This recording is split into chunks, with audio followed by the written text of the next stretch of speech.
India and Pakistan have hated each other for 70 years.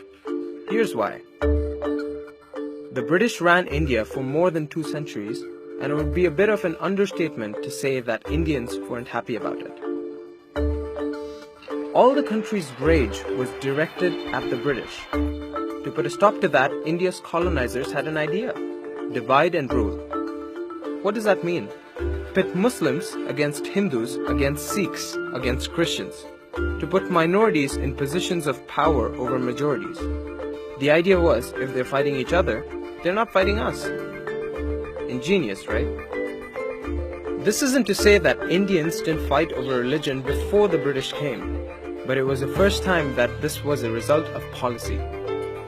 Religion became more important than language and ethnicity, and mistrust between religious communities became the norm.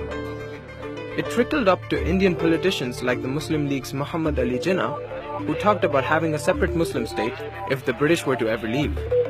Then World War I began. The British promised to leave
could possibly go wrong, right?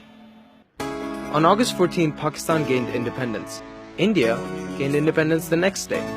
Partition had become a reality.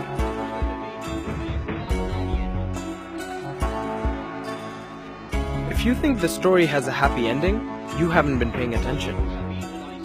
Here's the catastrophe that Radcliffe's lines created on the ground. 7 million people moved from India to Pakistan. 7 million more went from Pakistan to India. 1 million were killed in the process, murdered, starved, and poisoned. Mobs lynched trains full of men, women, and children, and families have been split apart to this day. The militaries of the 2 countries were practically useless while this was going on. Soldiers were busy figuring out their own lives.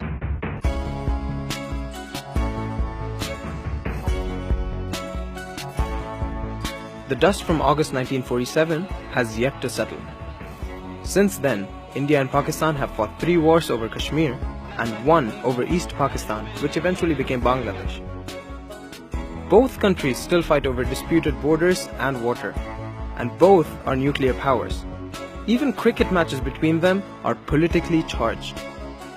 And over 70 years, the divide between people who look the same, speak the same, dress the same, eat the same food, and make the same music has become even deeper.